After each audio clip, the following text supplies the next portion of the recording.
what it is ain't exactly clear.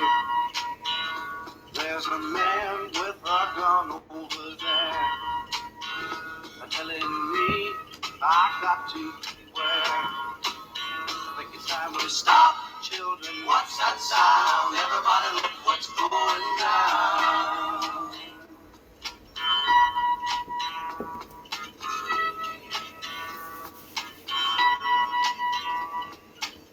This battle line's being drawn. Nobody's right if everybody's wrong.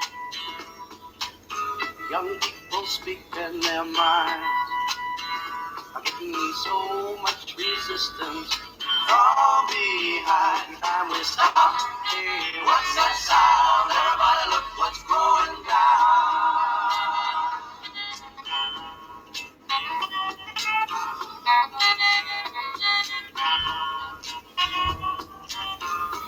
What a view they afforded me. 1,000 people in the street, singing songs that they carry inside. Mostly say hooray for our side. It's time we stop. Hey, what's that sound? Everybody look what's going down.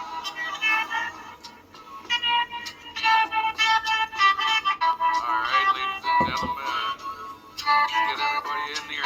Paranoia strikes deep Open discussion this evening. into your life. Special guest will introduce here shortly. It starts when you're always afraid. Step out of line, the man come and take you away. You better stop. Hey, what's that sound? Everybody look what's going down. Stop. Hey, what's that sound? Everybody look what's going down. Stop now. What's that sound? Everybody look what's going down. Stop. What's that sound?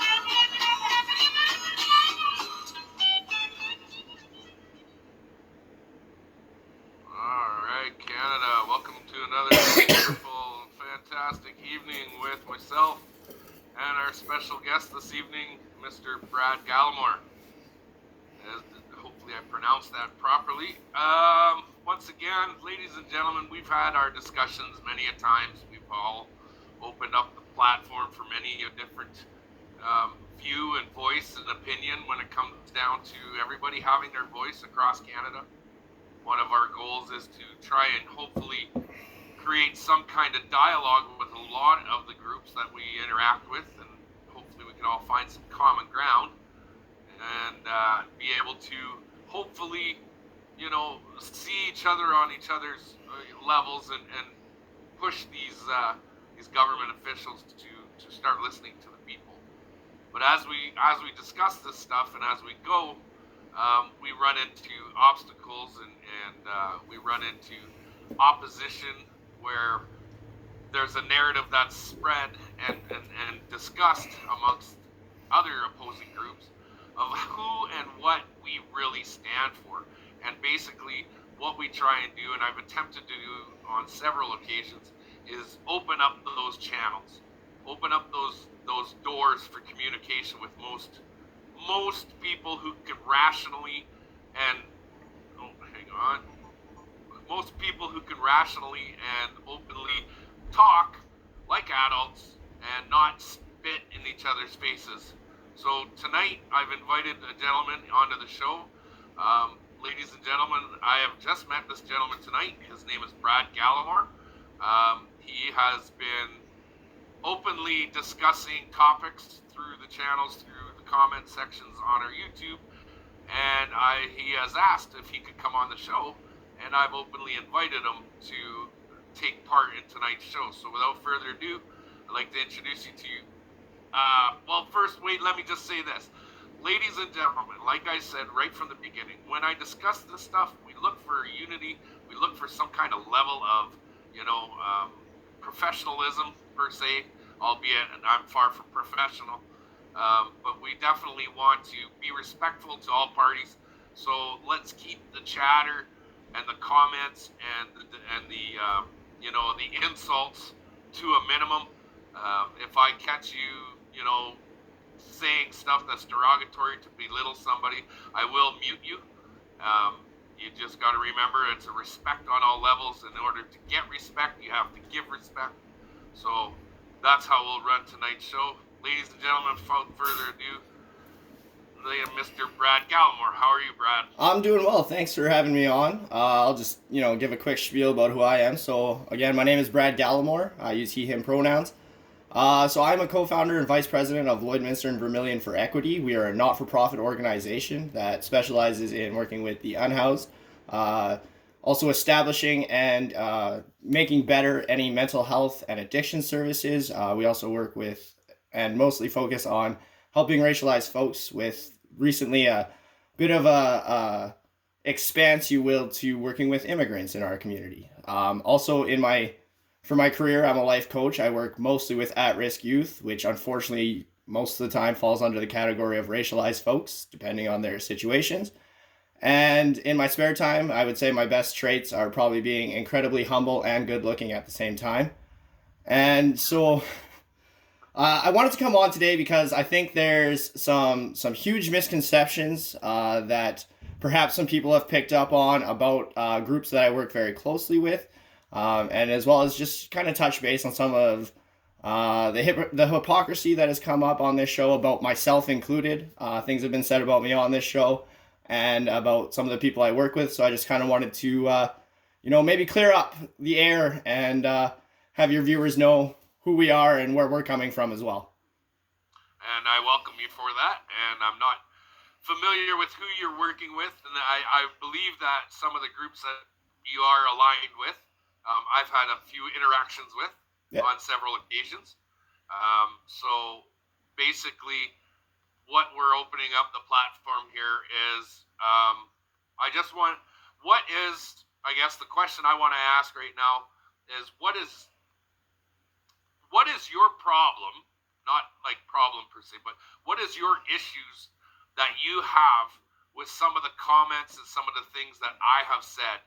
Or other groups have said. Absolutely, and have turned you away or given you this ideology that I'm some kind of bigot or white supremacist. Well, and actually, so before we go into that, one of my main issues, biggest thing that should come up, and it's misinformation being spread by you and many others that you align with and work with. This Antifa thing. That's it. Like, I mean, you got to nip it in the bud. It's it's overplayed, and B, there is no Antifa, any of the groups. So I work very closely with Taylor McNally, who you call out every week, the Red Deer Against Racism group, Keisha Daniels, who you call out almost every week. This Antifa thing is redonkulous, first of all. So again, I'm very closely, I'm a part of AHI. I work very closely with these groups. The Antifa thing has become so, in my opinion, it is an excuse for you and others to discredit us and what we're trying to do, including breaking up our peaceful community discussion in Red Deer on September 20th. Using the word Antifa can cause fear and bring an idea into people's minds that simply isn't true about us. We are not Antifa. We're not paid by George Soros. If I was getting paid, I'd be in a much nicer room doing this video with you because I've been at every single event and it costs me money. I do not get paid for it. My friends who I work with, including Taylor McNally and Keisha Daniels, do not get paid for it. This comes out of our pockets. And the Antifa thing spreads fear into others, one. And two, it's a lie. It's misinformation that is used to discredit. Even the whole Black Lives Matter. None of us use the name Black Lives Matter. We all have different names for our group. While we believe the words Black Lives Matter, because we do think black people matter, the whole even equating us to the groups in the US and everything when we've been nothing but peaceful for well over a year now. BLM has existed in Canada for long before this year, and still nothing violent has ever happened. Yet you continue, and groups you work with use those narratives. This is Antifa and BLM coming into our community. Meanwhile, what we're doing in your community is setting up some speakers and some donuts. Okay. That was one thing I really, really wanted to bring up. The other thing is, so you always say, I'm not racist. Using a word like Kongzilla can be very easily construed as racist. Bush pig can very easily be construed as racist, right? So it's even just watching those terms And then you even have, so in the event of September 20th, if you want to get to why people equate you to the bigotry and the white supremacy, you showed up and rallied and asked people to come, and you got groups like Soldiers of Odin and Canadian Infidels and these other groups that are known white supremacist hate groups. So when you rally and these people show up, and let's not forget who threw the first punches, it was not the side of having a peaceful discussion, right? So when that happens and you show up with these white supremacist groups and one guy starts going off and punching people for having a peaceful community discussion, you can see why people may equate you to those groups if you're the one that are bringing them, for lack of a better term, and convoying them and rallying them to, again, a peaceful community discussion. Okay. Yeah. Now, I'm going to say this much. When I hear you say, oh, don't say Antifa, it instills fear and it instills hate and it instills fear into the communities. When you guys go and try and overthrow our protests and our movements by calling us white supremacists. When you hang out with white supremacist groups, you might get called a white supremacist. It's, right? If you're at a break and enter, you probably get charged with breaking and entering, correct? Okay, I let you talk. Okay. So now I'm going to say my piece. When you have absolutely no proof or any kind of information to back up, okay, just let me talk, that I am a white supremacist for one, because I am not, and for two, when given our opportunity to express our opinions within our community, we are called white supremacists and hate groups, which instills fear into the communities, thinking that there's a bunch of cloth, pointed hats coming running through, white robes and stuff, when there's not. The attempts on discrediting and defamation of character upon myself and upon other groups within your group's reach within the media, and when given our opportunity to speak our side within the media, and as I say, in the media, I have been toe-to-toe with you guys. I have been there with the media to say my voice and my word and what I need to say, and I'm given no platform. I am disavowed off the media and told none of my stuff gets put out there when I'm trying to discuss. Now, saying that Antifa's all bullshit, and you're saying Antifa is just a scare tactic that we use. Taylor McNally openly tries to sell Antifa shirts. May I comment on that? Hang on, just one sec. And Antifa channels that our watchdog groups are constantly monitoring due to the Marxist and socialist ideologies that are being pressed are aligned right up with you guys. And the day on September 20th, in my community of Red Deer, Alberta. You live in Red Deer? Threatened me several times prior to that engagement that they were going to kick my teeth in. They were going to make me sip through a straw for the rest of my life. I have this it's all been sent into the RCMP as well. Yeah, and we have the video of you threatening us. When slapped by, I never threatened. Yeah, you did. Hang on, we'll clear that up. When I attempted to attend your event upon request and invitation by Taylor McNally, no, I have it all. So listen, one thing I can say right now is I don't lie. That's one key thing. I don't lie. I have the proof of all of this. I have open messages from Taylor McNally openly inviting me to try and help me understand and running with you guys and trying to come and actually speak at your events. Now, upon arriving there, this was after the second attempt of myself trying to engage your group and asking one of your followers, one of your organizers, why he had threatened my kids and threatened my family. And not only did he threaten my family, he threatened to call children's family services or whatever to have my kids taken away from me. At the event on September 20th, I had welcomed his mother and father to join us at that event. They were there. His father was there at that event that day. Yep. But before I could even get my opportunity to come in and have my discussion, in comes, I don't even know his name, Taylor's boyfriend. Mhm. He comes walking in. I don't even know who he is. I'm standing there. It's all on my camera, and I don't know who he is. Now I can't account for the actions of somebody else that happened, but what Then he how saw- come you expect us to account for the actions of the one man who threatened you? because this discussion had been openly asked to Taylor, to Keisha, to the other girl. I can't remember her name off the top of my head. These questions were all asked. That has nothing to do with what I just asked, Patrick. Yes, it does. No, because I asked you if you are not questions- responsible for the action of the man who hit JF. Why are we responsible for the man who threatened you? Because no. I guess I'm sorry. I got that a little wrong. is That's what I'm the saying. question What I'm saying asking. is I had already attempted. Okay, but that's to discuss this are you stuff. going to answer the question or skip over it? No, I'm not.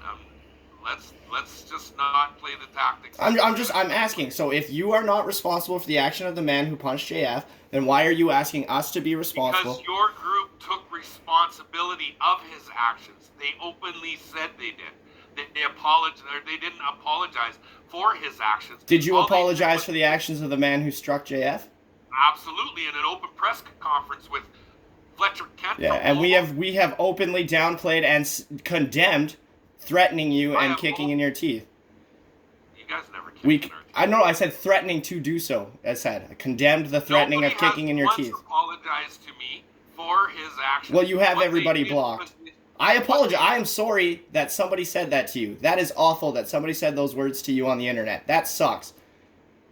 It wasn't even just the internet. There was more than that. There was reaching out to my kids' schools. There was reaching out to my ex-wife to Right. try and tell. And so back to another point though. So the there was reason more intervention into my personal life that needed to be. Okay, but the And when I reason discussed- they were able to get a restraining order is because of threats. It's even listed on the restraining order. So when you say you never threatened, that's quite literally impossible. I never threatened, and on the restraining order, what they have on there is some website of some kind saying of anything. Anybody can get a restraining order. Right. And if you want, I could go grab it off my counter and I can read you. So all you the never stuff. said the words "this is you" and pointed to video of people getting I trampled. said Antifa. Oh, okay. If you come into our communities, Right. this will be me. I openly said. And do you call us Antifa? I call the people that align with your groups, that show up dressed with all their shields and their knuckle dusters, fire extinguishers, axe handles, One person had a fire extinguisher. One person, it was taken away before they even got to the group.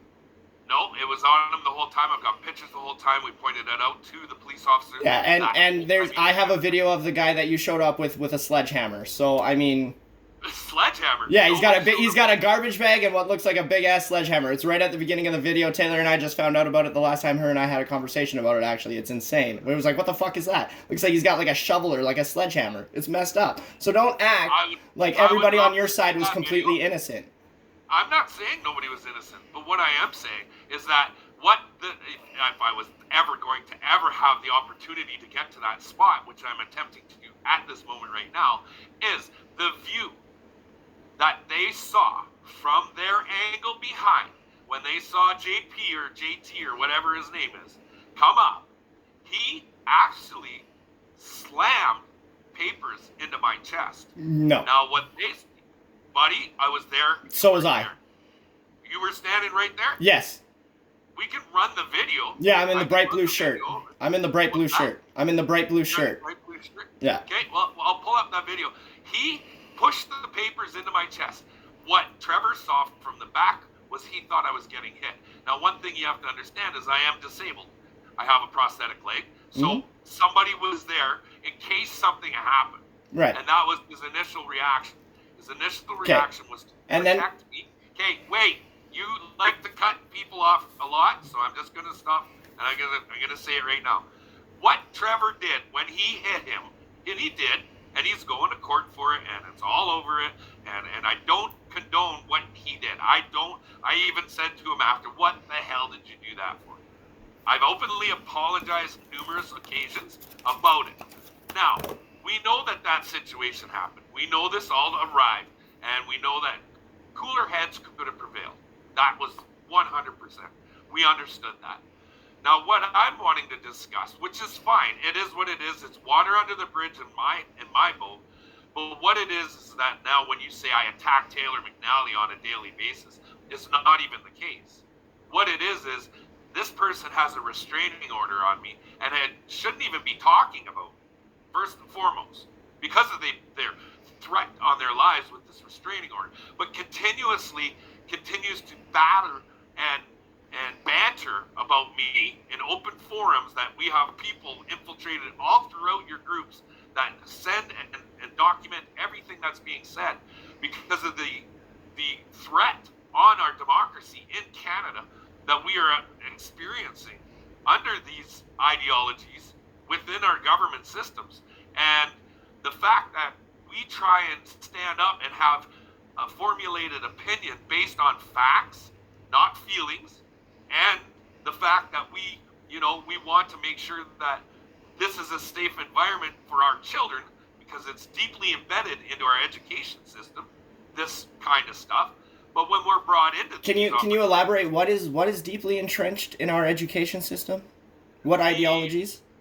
The ideologies of open forums, open open societies, open groups, the racist rhetoric when it comes to left and right extremist groups, because I've seen my kids' textbooks, I've seen the 3% project that's brought in within regards to hide under the guise of anti-racism, but it's not anti-racism, it's even worse than that. And this is where I'm coming from, is from an educated research perspective. And maybe you're not familiar with these, maybe you're not understanding, or if you've never seen these, I definitely send you these links to these are they peer-reviewed links? Are they peer-reviewed, or is it like one guy wrote an article? United Nations, World Society, Open Societies, Open Borders. Okay, we've gotten completely off topic, but I mean, let me know when you've finished your little rant, and we can get back to the things you were talking about like why I'm here today. Yeah, you're here today because I've openly welcomed you. Yeah. I wasn't on a rant, but that's fine. I openly welcomed you because I feel that your attack, your group's attack, and specifically one particular member in person that has openly attempted to try and thwart any possibility of our movements trying to get any kind of, I guess, like you guys, defunding the police. Well, we wanted to defund the government, and when we do, we get a campaign put up and thwarted against us for February 20th with regards to pamphlets, leaflets being spread out around Edmonton calling us white supremacists and neo-Nazis and right-wing extremist groups. When here we are, groups of people who are very Christian, very religious. We are standing what was the other one? Anti-maskers. When it comes to the fact that we understand all about the mask mandates and everything when it comes to those kind of things. But yet your group feels that it's necessary, or those groups, I won't even align you with those groups because it's you and me should. right now. Okay, then I will. I'll categorize you under those groups. So your groups decide that you can openly cancel out any type of opportunity for us to have a say, or us to have go right ahead, dude. You go right ahead, man. Is that not exactly what you and your group did in Red Deer? No. Okay, so you did not have people showing up saying, we're here to chase people out of our community? No, we showed up. Not one person. We showed up against Antifa. Because Antifa's anarchist, socialist, Marxist ideologies. And that was openly discussed. Even when I said, Antifa, come into my town, this is going to be me. And what were we met with?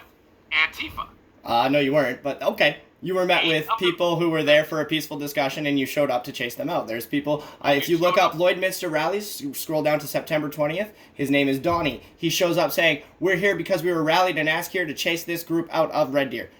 Verbatim. Okay. I wasn't there. I So, don't know what you're talking about. so you just said no, that no one was there to chase us out, yet one of your videographers did exactly that and said he was there for that reason and had people on camera agreeing with him. Oh, that was here. You said Lloydminster. I thought. Yeah, I he's didn't from. know He's you were from. talking It's in. about If you search up Lloydminster rallies, scroll down to September 20th. His name is Donnie. He was there at Red Deer. Now, if we can go back to all the things you discussed, let's go back to the beginning. So you said the Antifa shirts. I used to sell rap CDs. I am not a rapper, despite a lack of trying. You should also know that when people and groups start calling you Antifa, there's a way to market that and start doing some good for your community. For instance, profits of sales of those shirts went to helping her community. Then what was the next thing? Oh, we got to go back. Whew, this is going to take a while. So then, you're asking, the white supremacist groups and the thing that is happening on the February 20th. Well, funny story. Artur Pawlowski is a known and openly homophobic individual and Islamophobic. The other, I think there's a Dunning who's speaking, who was posted in a picture with a group that is now considered a terrorist organization holding a Confederate flag, and has posted many, let's just call them pictures of other, with those same people who put up white supremacist signs.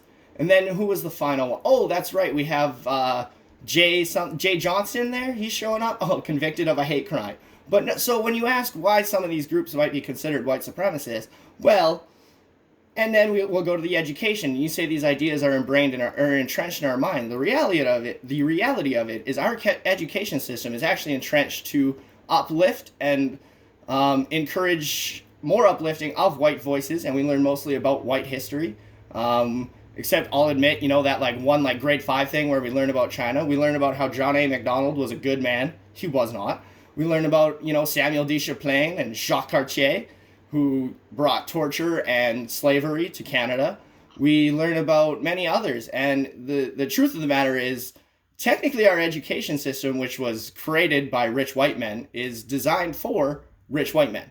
That's the fact of the matter of it. And if you want to go back to facts, now we can bring up, okay, systemic racism is real. It's a fact, and I will show you with facts. In Saskatchewan, 86% of children in the child care services, Indigenous. Indigenous children are 55% more likely to be taken from their families for the same infraction as a white family. In fact, white people can make videos about mommy and me TikToks with wine, but an Indigenous family has to make TikToks about how to deal with child care services. 86% of the women incarcerated in Saskatchewan, Indigenous. You cannot tell me that 5% of the population accounts for 86% of crime. And it's because there are two different legal systems. One works for rich white people, one works for everybody else. Oh, you're done? Yeah, I just wanted to go back to all the facts that you brought up and then just kind of, That's quite all right. I can agree with you 100% on the Indigenous. I am Indigenous. And everybody tries to say I'm not. Okay, but you are white passing, Patrick, and with that comes a lot of privilege. You're white passing, I said. White passing. I'm white passing? White passing, yes. With that comes a lot of privilege. You will not get followed in a store or be considered Indigenous when walking into that store. Okay, well, we're going to wake you up right now because I am stopped almost on a regular basis just for being a guy who rides a Harley Davidson. I'm stopped and stared at 100% for a guy with tattoos. I've been accused 100% of being a terrorist, a homegrown terrorist. So where's my fucking white privilege? I've worked my whole life. So now again, can I explain white privilege? I'm gonna define. No. I'm gonna tell you what white privilege means because you're trying to deny it. I'm gonna tell you how my life growing up has been. And I'm gonna explain to you that having a hard life doesn't mean you have a harder life because you are white passing. But here, I don't sit there and say poor me for having that. Well, that's what you're doing right now. No, I'm not. I'm explaining 100% why I don't believe in your theory on white privilege, and that's my own personal opinion. Now, that being said, I've worked my ass off my whole life. Actually, worked my leg right off in a work accident. I have done everything I can in my life to better myself. Now, being an Indigenous and not even just an Indigenous, a half-breed is what I'm called. Don't use that term. I am called. That's what I'm called. On my own brother calls me a half-breed. My own mother calls me a half-breed. My own family calls me a half-breed. My own Indigenous family calls me a half-breed. All right? So now let's just put it this way. the thing with reserves and the thing with people and natives and being in prison and stuff, every action has an opposite and equal reaction. Now, if you do a crime and you found guilty, you go to jail. No questions about it. Now, I'm not saying that it's appropriate, but I am saying that 100% that when you do a crime and you get arrested and you are tried for it, understandably, you go to jail. Now, if you're given the living conditions that they are living in northern Saskatchewan, in the reserves, the living conditions are absolutely atrocious. It isn't the fact that I'm agreeing with you. It's horrible. I fight for our Indigenous groups. I stand with my brother and my uncles and everybody when it comes to this stuff, and openly voice my backing towards the Indigenous. Now, that being said, like my uncles will sit down and tell you, they can leave the reservation at any time and attempt to make their lives better, and attempt to do things better, and attempt to get jobs and be one with society. And they are very 100% well respected. And my uncles are hard workers. They own their own jobs, they own their own homes, and they're off the res, and they are 100% self-sufficient and contributors to society. Now, that being said, the natives, the way they are treated here in the West is absolutely deplorable. And I will say that. I don't agree with how they're treated out here. But that comes down to a reservation chief. That comes down to a council. That is the council's duty when on a reservation to provide for the community. Now, if the council isn't doing it, that is an internal issue that it becomes. Now, it doesn't become the burden on Canadians to have to do this, but we do because we feel the plight of our natives and our Indigenous people in Canada. Now, for telling me that I have white privilege and I don't, but you can feel free to say that that's what it is. When it comes to LGBTQs and all the communities and stuff, my own niece is transgender, so I'm very accustomed to how that is, and I have no problems. I have no problems with any of your groups, not one, Okay. and I never have. Can I have a chance to unpack this now? Openly come out and said, I hate your groups. What I do not stand for is the cancel culture that is given. Okay, see, you're acting like. Well, it's just you're going off on a tangent. I wanted a chance to unpack before we get into this cancel culture because I would love to have that conversation. But so we'll go back. So white privilege does not mean you didn't have an easy life or had an easy life. It means you could have struggled. But there are certain advantages. For instance, no one's going to look at your name on a resume, Patrick King, and go, oh, I'm not hiring him. I can't pronounce his name. That shit happens. That's white privilege.